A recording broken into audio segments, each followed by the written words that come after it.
Welcome to another week. Here we are, a Monday, starting the week again. And today I want to talk about facing the giants in your backpack.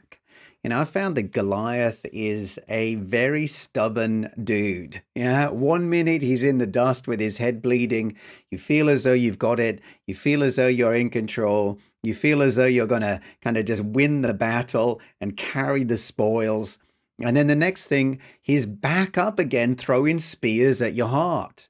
The creative life is really not for the feeble-hearted. You're going to face fears.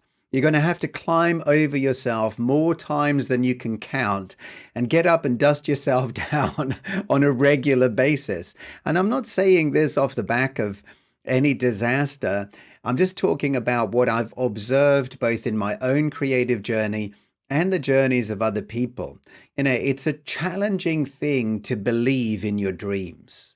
And the greatest giants in our creative life are not the trolls on social media, and I have had a few of those, not the critics who love to lay a 1 star on your book that you've birthed, this baby that you put out to the world. And someone just sweeps by in a kind of drive-by review and drops a 1 star on there. And I've had many of those too. It's not the complainers who want to swipe you down to size and keep you safely in the bounds of what they think is acceptable and possible. When you disprove the lies that they have told themselves, oftentimes you'll find people will attack. No, the biggest, ugliest, most stubborn, stinkiest giants are often the ones that we carry in our own backpack. That accumulated baggage that we often carry around with us and that pop their heads out every time we choose to step beyond the boundaries and believe that we can actually make a difference through our creativity. These monsters often start as the tiniest little embryo, the tiniest little speck of self-doubt, the seeds that are sown. And these seeds often seem so innocuous. They seem so like harmless, and yet they grow up and become these giants that keep backing us off from moving forward. It might be the seed sown by an ungracious teacher. It might be the scathing comment of a parent or so-called friend.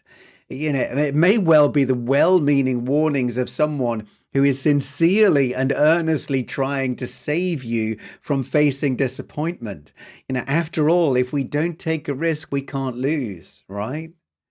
The problem is that these seemingly innocuous seeds grow up into the poisonous pictures that frame a failing future. We take one step out of line and this highlight reel of shame flashes before our eyes.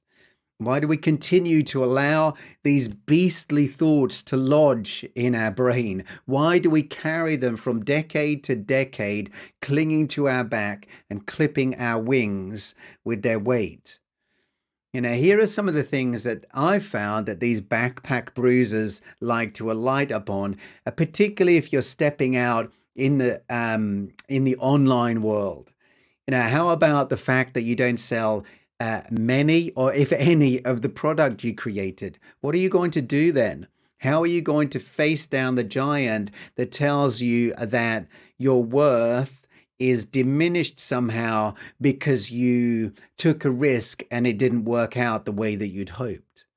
The pitiful number of comments or likes on your social posts. I mean, who doesn't face that one? You put yourself out and it's just crickets. The small audience engaged with your newsletter, the minimal opt-ins to whatever offer you put out there, the tiny crowd who turn up to a live virtual event or webinar that you were hoping would garner hundreds of eager ears and eyes. That the number of books or like lack of number that you sell after you publish. And it took all of your guts and courage to press that publish button. You know, it's these are real things for creative people. The song that you put out that no one listens to, the fact that your name is glaringly unknown in certain circles where you feel that you would love to fit. Or how about, and this is kind of the kind of next layer that these naysaying giants put on you. It's not necessarily the fact that we didn't sell anything, it's the fact that someone else is seemingly selling truckloads of the product that they created, or the massive engagement anyone other than you gets on their social posts, etc., etc., etc. It's like they carry this lopsided magic mirror. If you remember the fairy tale where the kind of evil witch or whatever, the evil queen looks in the mirror and asks, "Mirror, mirror on the wall, who is the most beautiful of them all?" And it shows her a an Instagrammed picture of herself, yeah, full on like Photoshop. But this mirror is kind of even more perverse than that. You show it your beauty and it points out your weakness. Yeah. This miserly mirror, yeah, tells you that you are never enough and doesn't want you to take the risk of making your worth known and putting your value out where other people can benefit from it. Giants love to either highlight how small you are or how big someone else is. That's one of his main tactics, one of the spears that he keeps throwing, particularly at sensitive, creative souls. It's really an inward battle of the mind to stay faithful to your call and keep creating despite setbacks and challenges that you face along the way.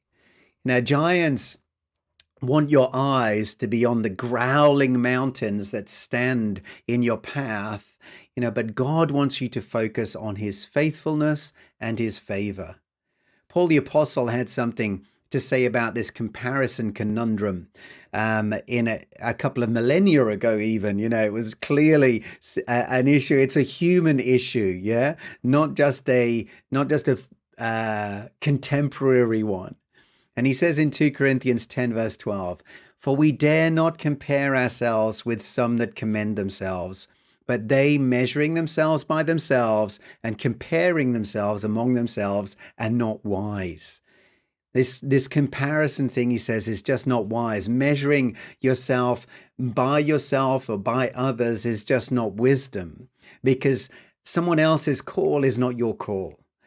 Someone else's audience, someone else, the difference that you are called to make is not necessarily the difference that someone else is called to make in the world. You won't be judged by what they have done. You'll be judged by your obedience to your own call. And he goes on to speak, and obviously this was in the context of his calling. Yeah, but with your creative calling, I think that there's a principle here that we can really pick up on. He speaks about staying in your lane and not being distracted by what everyone else is up to. He continues, 2 Corinthians 10 verse 13, "We, on the other hand, do not boast beyond our legitimate province and proper limit, but will keep within the limits of our commission, which God has allotted us as our measuring line, and which reaches out and includes even you."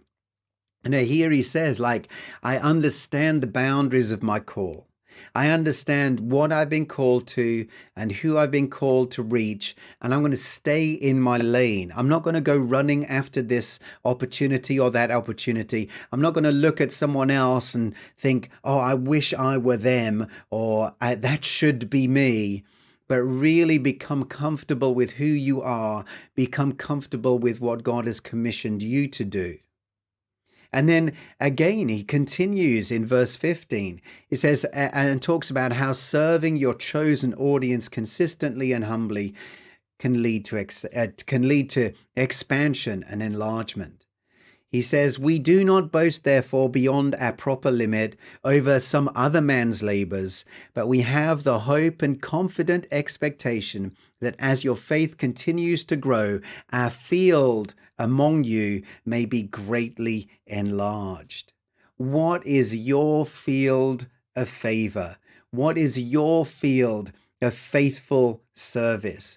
Who are the people that you can best serve, and what is the best way that you can serve them? My encouragement to you today, if you've taken that courageous step to accept your creative commission, is to keep on keeping on. And as trite as that may sound, as cliche as it may sound, it is true. The other option is really not an option at all. There's no turning back. There's no scurrying back to the trembling crowd to hide under a bush, under your light under a bush somewhere. Drop the baggage. Be present, be alive, be free. Keep serving, keep selling, keep believing. God is faithful. He is your creative partner in this worthy endeavor that you have embarked upon. And He, your God, your King, the faithful one, the one who is called and purposed purposed for you, planned for you, and laid out as you are His workmanship, laid out plans for you to walk in. He is able. Well, thanks for listening. Hopefully it's been an encouragement to you today. If you want to connect any further, you can do so through my website at davidleemartin.com. Have a great day.